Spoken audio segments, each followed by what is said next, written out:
Hello students, हमने अपनी first video में कंसाइनमेंट अकाउंट बनाना सिखाया कि किस प्रकार से कंसाइनमेंट के अंडर कंसाइनमेंट अकाउंट्स को मेंटेन किया जाता है। जो अब ये नेक्स्ट पॉइंट हम लोग डिस्कस करेंगे वो पॉइंट है कि कंसाइनी जब है वो एक प्रोपोर्शनेट सिक्योरिटी को मेंटेन करता है। तो वो क्या है प्रोपोर्शनेट सिक्योरिटी? आपको पता है कि जब शुरू में जो कंसाइनर है कंसाइनी से एडवांस लेता है, तो जो एडवांस है वो 100% गुड्स को सेंड करने के लिए लिया गया है कि जो वो माल भेज रहा है उसके ऊपर वो अपने कंसाइनी को कहता है कि उसे कुछ एडवांस दे दिया जाए। लेकिन क्योंकि जो कंसाइनी है वो पूरी तरह से प्रोडक्ट को सेल नहीं करता है, उसका कुछ प्रोडक्ट बिना बिका रह जाता है जिसे स्टॉक कहते हैं, तो वो उस स्टॉक को क्योंकि आगे सेल करेगा, ठीक है, तो उसके लिए वो एक प्रोपोर्शनेट सिक्योरिटी को मेंटेन करता है उस एडवांस में से। तो उसे किस तरह से मेंटेन किया जाता है? जैसे कि हमने अरविंद अकाउंट बनाया था और ये बताया था कि रोहित ने अरविंद को जो है 1,60,000 का एडवांस दिया है। तो रोहित है कंसाइनी, अरविंद है कंसाइनर। तो जब उसे अरविंद को एडवांस मिला था तो एंट्री की गई थी bills receivable account debit to Rohit 1,60,000। तो रोहित के अकाउंट में क्या आ गया? By bills receivable. ये 100% गुड्स को सेंड करने के लिए की गई थी, एडवांस लिया गया था। अब बिना बिका जो स्टॉक है वो कितना है? वो 25% का है। तो इस 25% को क्योंकि आगे बेचा जाएगा, ये स्टॉक रह गया, बिना बिका रह गया वर्ष के अंत में, तो इस 25% के लिए सिक्योरिटी को मेंटेन किया जाएगा। तो टोटल अमाउंट कितना है जो एडवांस में दिया गया था? वो है 1,60,000। तो हम इस 1,60,000 का 25% कैरी फॉरवर्ड कर देंगे और जो अरविंद है वो अपनी बुक्स में रोहित अकाउंट में बैलेंस जो है दिखाएगा टू बैलेंस कैरी डाउन 40,000। 40,000 कैसे आया? 1,60,000 advance multiply by unsold stock कितना रह गया था? 25% का। तो उसके लिए एंट्री कर दी गई to balance carry down proportionate security of on unsold stock, ठीक है, दैट इज इक्वल टू ₹40,000। तो इसी प्रकार से रोहित भी अपने बुक्स में अरविंद का अकाउंट बनाएगा और सिमिलर वे में, क्योंकि डेबिट इसका जो है इसी तरह से करेगा और इसका जो एडवांस आया था, जो उसने एडवांस की रोहित ने एंट्री की थी, वो एंट्री थी Arvind account debit to bills payable 1,60,000 और इस 1,60,000 का रिवर्स साइड में 25% से प्रोपोर्शनेट जो है सिक्योरिटी मेंटेन करेगा और उस बैलेंस को कैरी डाउन करेगा। तो क्या लिखेंगे? By balance carry down 40,000। Is it clear? Yes. तो नेक्स्ट जो हम करेंगे, नेक्स्ट जो है हमारा एक नया पॉइंट आ रहा है और this is very important point in consignment account, जो आपके एग्ज़ाम्स में भी पेपर में ज़्यादातर जो क्वेश्चंस हैं वो इनवॉइस प्राइस से आ जाते हैं। तो इनवॉइस प्राइस क्या है? बीजक मूल्य जिसे कहते हैं, वो मूल्य क्या होता है? वो एक ऐसा प्राइस है जो कंसाइनर कंसाइनी को बताता है at the time of goods send. जब वो माल को भेजता है, अपने प्रोडक्ट्स को सेल के लिए भेजता है, तो वो कंसाइनर उसे रियल प्राइस नहीं बताता, रियल कॉस्ट नहीं बताता कंसाइनी को, बल्कि उससे कुछ ज़्यादा करके उसे बताता है। कारण क्या है इसका? इसका कारण ये हो सकता है कि कंसाइनर कंसाइनी को उसका एक्चुअल कॉस्ट नहीं बताना चाहता, वो उसे उससे ज़्यादा करके बताता है, या वो ये चाहता है कि उसका प्रॉफिट मार्जिन और ज़्यादा बढ़े और कंसाइनी उस प्राइस से भी ज़्यादा में उसे बेचे, ठीक है।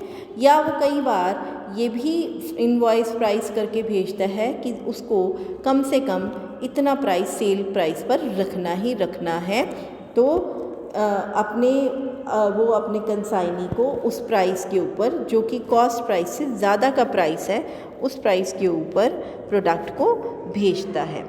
तो जैसे कि इस क्वेश्चन में आपकी जो इलस्ट्रेशन नंबर 4 है उसमें किस तरह से है या जो भी है, जैसे हम मान लीजिए कॉस्ट प्राइस कितना है 10 रुपये मान लीजिए, तो जो कंसाइनर है वो कितने में बताकर भेज रहा है 12 रुपये में, 12 रुपीज़ में।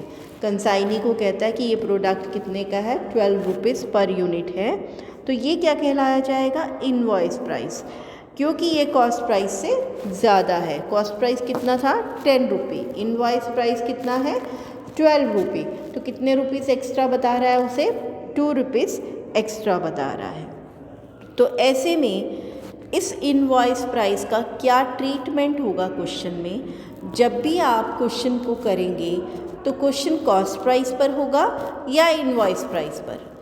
तो जब भी हम स्टार्ट करेंगे जो भी एंट्री करना, वो हमारी जो कॉस्ट प्राइस वाली एंट्रीज़ हैं वो किस पे अब हो जाएंगी इनवॉइस प्राइस पे, जिसमें इनवॉइस प्राइस पर कैसे होंगी, जैसे कि हमने गुड्स सेंट ऑन कंसाइनमेंट था, ये कॉस्ट प्राइस पर होता था, तो ऐसे केस में जो एंट्री होगी गुड्स सेंट ऑन कंसाइनमेंट अब किस पर हो जाएगी इनवॉइस प्राइस पर हो जाएगी। ठीक है, तो कंसाइनमेंट अकाउंट में क्या आ जाएगा, consignment account debit to goods sent on consignment, कितना आ जाएगा इनवॉइस प्राइस, यानी कि यहाँ कितना आ जाएगा 12 रुपये पर यूनिट। ठीक है, ये आ जाएगा।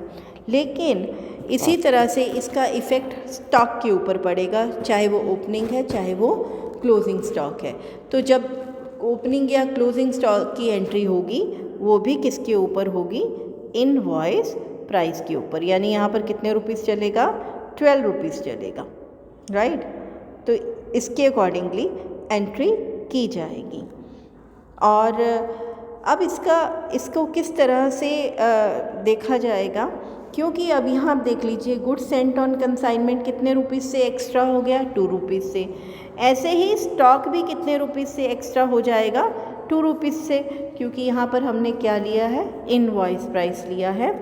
तो अब आपको यानी कि कंसाइनर ये चाहता है कि उसका रियल प्रॉफिट या लॉस पता चले, तो ऐसे में इनके रिवर्स में वो लोडिंग तैयार करेगा, एक रिज़र्व तैयार करेगा, एक लोडिंग तैयार करेगा, ताकि उसकी ये जो दोनों वैल्यूज़ हैं, या चाहे गुड्स की है सेंट की या स्टॉक, वो कॉस्ट प्राइस पर आ जाए। तो गुड्स सेंट कितने में हुआ 12 रुपये, इसका मतलब यहाँ से हमें कितने रुपीज़ यहाँ से निकालने पड़ेंगे ताकि ये कॉस्ट प्राइस पर हो जाए 2 रुपीज़। तो हम इसके रिवर्स में एक एंट्री कर रहे हैं, वो कौन सी है गुड्स सेंट ऑन कंसाइनमेंट की। किसकी एंट्री हो रही है गुड्स सेंट ऑन कंसाइनमेंट की। तो इसको हम करेंगे रिवर्स में कितने रुपीज़ से 2 रुपीज़ से, कितने से करेंगे 2 रुपीज़ से। तो यहाँ पर 2 रुपीज़ लिख दिया जाएगा इसके रिवर्स में by goods sent on consignment. इसी तरह से जहाँ बाय स्टॉक ऑन कंसाइनमेंट 12 रुपये पर हो रहा है, उसके रिवर्स में हम लिख देंगे टू स्टॉक रिज़र्व। अब यहाँ कितने हैं एक्स्ट्रा 2 रुपीज़, तो ये 2 रुपीज़ यहाँ से एक्स्ट्रा हमें निकालने पड़ेंगे ताकि इसकी ये दोनों आइटम्स आपकी एक्चुअल कॉस्ट पर आ जाए और रियल प्रॉफिट या लॉस का पता चल जाए कंसाइनर को। नेक्स्ट जो है, अब हम आपको क्वेश्चन डिस्कस करेंगे इलस्ट्रेशन नंबर 4। इलस्ट्रेशन नंबर जो 4 है वो किस तरह की इलस्ट्रेशन है, उसमें क्या कहा गया है, उसमें कहा गया है कि जो कंसाइनर है वो कैमरा सेंड कर रहा है। कंसाइनर यहाँ मुकेश है, कंसाइनी जो है दूसरा व्यक्ति है। ठीक है, कंसाइनर जो है कंसाइनी को टोटल कैमरास 500 सेंड कर रहा है, लेकिन कितने रुपए पर कर रहा है 1200 पर जो है कैमरा है। बट ये भी बताया गया है क्वेश्चन में कि उसकी कॉस्ट कितने की है, हर कैमरा की कॉस्ट कितने की है 2000 रुपीज़, लागत कितनी आई है 2000 रुपये। बट उसको भेजा कितने में है कंसाइनर ने, कंसाइनी को कितने में बताया उसे 2200, that means 2200 rupees is invoice price. वो उसे 200 रुपये एक्स्ट्रा करके बता रहा है हर कैमरा को। ठीक है, अब इन गुड्स को सेंड करने के लिए मुकेश ने खर्चे किए हैं, पैकिंग एंड डिस्पैच एक्सपेंसेस किए हैं 19,000 के, और जब गुड्स को भेजा गया तो उसने उसके लिए एडवांस मांगा है 6,50,000 रुपीज़ का। क्लियर सबको? देन कंसाइनी को जब गुड्स मिली तो कंसाइनी ने गुड्स को बेचा है, सोल्ड किया। कितने पर सोल्ड किया?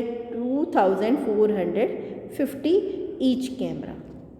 और इस सेल को करने के लिए उसे एक्सपेंस भी करने पड़े हैं कंसाइनी को। वो कौन से हैं? Freight 11,000, octroi 7,000, godown rent 5,000 and insurance 3,500। जिसमें से फ्रेट एंड ऑक्ट्रॉय गोडाउन से पहुंचने वाले पहले खर्चे हैं, तो ये कैसे हैं? Direct expense. और दूसरे कैसे हैं? Indirect expense. टोटल एक्सपेंसेस उसने कितने किए हैं? 26,500। और अपने इस काम के लिए जो सेल करेगा वो सिंपल कमीशन ले रहा है 6%, और डल क्रेडिटर कमीशन उसे कितना में मिल रहा है? 2%, यानी कि 8% टोटल कमीशन उसे इस काम के बदले में मिल रहा है। तो हम इसकी किस तरह से एंट्रीज़ को करेंगे और कैसे अकाउंट्स को मेंटेन करेंगे। हमने बाकी अकाउंट्स तो पिछले उसमें जो है वही पैटर्न चलेगा इलस्ट्रेशन में, उसी तरह से इलस्ट्रेशंस को किया जाएगा।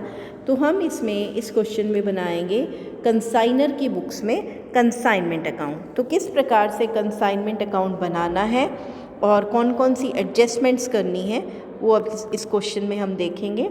तो ये देख लीजिए, आपके सामने कंसाइनमेंट अकाउंट है in the books of consignor. तो सबसे पहले entry 2 goods sent on consignment. कितने की गुड्स भेजी हैं उसने? कितने गुड्स भेजी हैं? 500 कैमरास भेजा है। और हर कैमरा कितने का भेजा है? 2,200 का। ये मैंने यहाँ पर कैलकुलेशन करके दिखाई है, आप यहाँ नहीं करेंगे, मैंने तो आपके सोल्यूशन सहूलियत के लिए की गई है। ये कितनी हुई? 2,200 multiply by 500 cameras equal to 11, 1 2 3 4 5, ठीक है, 11 लाख, राइट। तो ये आपको एंट्री यहाँ पर गुड्स सेंट ऑन कंसाइनमेंट करनी है। अब क्योंकि गुड्स सेंड किया है आपने, और ये कौन से प्राइस पर है? ये गुड्स किस प्राइस पे है? इनवॉइस प्राइस पर। तो हमें इसको किस पर कन्वर्ट करना है? इसको हमने कॉस्ट प्राइस पे कन्वर्ट करना है। अब देखिए इसमें कितना एक्स्ट्रा है, कितना एक्स्ट्रा किया गया है? 2,200 माइनस कॉस्ट कितनी है? 2,000। तो कितना एक्स्ट्रा है? 200 रुपीज़। तो वो कहाँ लिखेंगे हम? रिवर्स साइड में लिखेंगे। तो रिवर्स में हम लिख देंगे again by goods sent on consignment. और गुड्स कितनी भेजी थी? 500, और 200 के अकॉर्डिंगली यहाँ कैलकुलेट कर लेंगे। 500 multiply by 200 that is 1 lakh. तो देख लीजिए बिल्कुल यहाँ से अगर 11 लाख डेबिट हो रहा है तो क्रेडिट में कितना आया? 1 लाख। तो जब डेबिट में से क्रेडिट माइनस किया तो 10 लाख रह गया ना। तो देखिए एक्चुअल कॉस्ट 10 लाख है या नहीं है? 500 क्योंकि गुड्स थी और कॉस्ट प्राइस कितना था? 2 लाख। तो अपने आप ही बन जाता है ये 10 लाख। इसका मतलब ये हमारा बिल्कुल ठीक है। अब अगला एंट्री होती है जो उसने खर्चे किए हैं। तो कंसाइनर ने खर्चे किए हैं, तो एंट्री बनी consignment account debit to cash, right. अगली एंट्री जो सोहन ने खर्चे किए हैं, तो सोहन ने एक्सपेंस किए हैं जो कंसाइनी है, तो एंट्री हो गई consignment account debit to Sohan expense 26,500। हमने टोटल लिख लिया, आप अलग अलग इनर कॉलम में लिखेंगे और बाहर लिख देंगे 20, जो अमाउंट वाला कॉलम है 26,500। अपनी उसने सोहन ने सेल की है, तो सोहन सेल बाय सोहन अब कितनी सेल की है उसने? जो 460 गुड्स सेल किए हैं 500 में से, और जिस अमाउंट पे 2450 पर किया है, तो 460 मल्टीप्लाई बाय 2450 दैट इज़ 11,27,000 की यहाँ पर उसने सेल कर दी। और उसके बदले में उसे क्या मिलेगा? कमीशन मिलेगा। तो कमीशन कैलकुलेट कर लेंगे। 11,27,000 का आप कर लेंगे कैलकुलेशन। 6% प्लस 2% हो गया 8%, तो 8% इसका कैलकुलेट कर लेंगे। इसी प्रकार से अब बाद में हम क्या निकालेंगे? रिज़र्व और स्टॉक कितना बनता है, क्योंकि गुड्स कितनी थी? यस, अब बताइए अब गुड्स कितनी थी? टोटल गुड्स थी हमारे पास 500, ठीक। सेल कितनी हो गई 460, तो रह कितनी गई यहाँ पर 40। तो 40 कैमरास जो हैं ये अनसोल्ड स्टॉक है। तो अनसोल्ड स्टॉक जो है वो भी किस पर करेंगे हम कैलकुलेट, इनवॉइस प्राइस पर। तो 40 कैमरास का जो है अनसोल्ड प्राइस निकाले जाएंगे। वो आपको पता है यहाँ क्योंकि मार्केट प्राइस गिवन नहीं है तो हम कॉस्ट प्राइस पे निकालेंगे। ये आपके पास मैंने नोट में दिया है। तो 40 कैमरास का इनवॉइस प्राइस क्या बना 2200 के अकॉर्डिंगली 88,000। ऐड करेंगे इसमें प्रोपोर्शनेट एक्सपेंसेस। अब देखिए बच्चे यहाँ पर हम कॉस्ट प्राइस नहीं लेंगे, हम यहाँ पर भी क्या लेंगे इनवॉइस प्राइस। तो कैलकुलेशन आपकी इनवॉइस प्राइस पर होगी। फिर उसमें ऐड कर दिए जाएंगे मुकेश के प्रोपोर्शनेट एक्सपेंस। मुकेश कंसाइनर है, उसने 19,000 का खर्चा किया है लेकिन 500 गुड्स के लिए 500 गुड्स के लिए सेंड करने के लिए किया है। तो कितना बना यहाँ पर जो हम करेंगे कैलकुलेशन किस तरह से प्रोपोर्शनेट एक्सपेंसेस। 19,000 एक्सपेंस किया उसने 500 यूनिट्स के लिए, तो 40 के लिए कितना किया तो multiply bye 40। 19,000 divided by 500 multiply by 40, तो ये कितना बन गया 1520 रुपीज़। ठीक है, ये देखिए यहाँ पर हमने ये दिखाई दिया है। इसी तरह से कंसाइनी का डायरेक्ट एक्सपेंस, कंसाइनी का डायरेक्ट एक्सपेंस है 18,000। ठीक है, जो उसने किया है, तो इसका भी प्रोपोर्शनेट लेंगे 40 divided by total goods send. Total goods कितना है 500, तो कैलकुलेट करेंगे 1440 आया हमारा, और टोटल मिला के हमारा स्टॉक बनता है 90,960 का। राइट, अब क्योंकि स्टॉक भी किस वैल्यू पर दिखाया गया है हमारा इनवॉइस प्राइस पर, तो इसे भी रिवर्स, इसको कॉस्ट पे दिखाना चाहिए था ना, गलत किया हमने। अब इसके रिवर्स में भी क्या तैयार करेंगे हम तैयार करेंगे स्टॉक रिजर्व।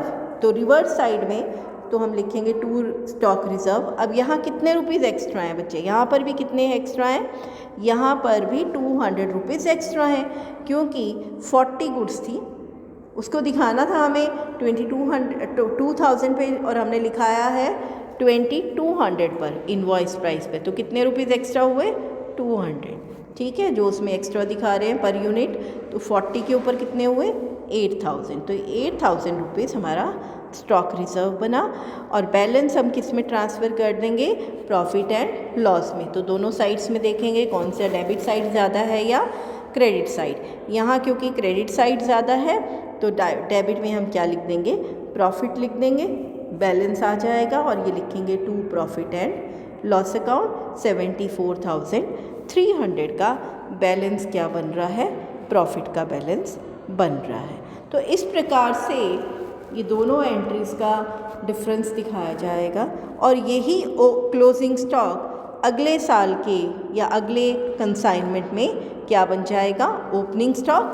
ओपनिंग स्टॉक बनेगा जब, तो डेबिट में ओपनिंग स्टॉक हो जाएगा टू स्टॉक ऑन कंसाइनमेंट, और ये स्टॉक रिजर्व भी कैरी फॉरवर्ड कर दिया जाएगा, और ये बाय साइड में दिखा दिया जाएगा नेक्स्ट ईयर में। Is it clear? So this is all about the invoice price which is greater than cost price, और जो भी एंट्रीज जो हमारी गुड्स सेंड की हैं या स्टॉक की एंट्रीज हैं वो हम इनवॉइस प्राइस पे दिखाएंगे, लेकिन जब हम कंसाइनमेंट अकाउंट बनाएंगे तो उसके रिवर्स में हमें क्या दिखानी होंगी, लोडिंग्स तैयार करनी होंगी। देखो ये आपके पास लोडिंग्स हमने दिखाई हैं कि किस तरह से हमने लोडिंग्स को तैयार किया है। ये मैंने इसके दिखा दिए हैं। गुड्स सेंट ऑन कंसाइनमेंट जो है, क्योंकि इनवॉइस प्राइस कितना है 2200, कॉस्ट प्राइस जो है 2000 है कॉस्ट प्राइस, मैंने गलती से एक ज़ीरो कम लगाया है, तो दोनों का डिफरेंस क्या हो गया 200। गुड्स टोटल कितनी भेजी थी 500, तो 500 कैमरास थे, 200 पर यूनिट ज़्यादा दिखाया था, तो रिवर्स में जो है मल्टीप्लाई करेंगे उससे, और 1 लाख रुपीज़ हम शो कर देंगे गुड्स सेंट के लिए। और स्टॉक में हमने 40 यूनिट्स हमारा स्टॉक रह गया था कैमरास का। ठीक है, ये 40 कैमरास अनसोल्ड्स रह गए थे, और 200 रुपीज़ उसमें भी एक्स्ट्रा थे, क्योंकि इनवॉइस प्राइस अगेन आपका क्या था, इनवॉइस प्राइस था 2200, और कॉस्ट प्राइस था 2000, तो एक्चुअल में होना कॉस्ट प्राइस चाहिए था, तो कितने रुपए से एक्स्ट्रा हुआ 200 से, तो multiply by 200 that is equal to 8000. So this is all about consignment account and the invoice price. Thank you.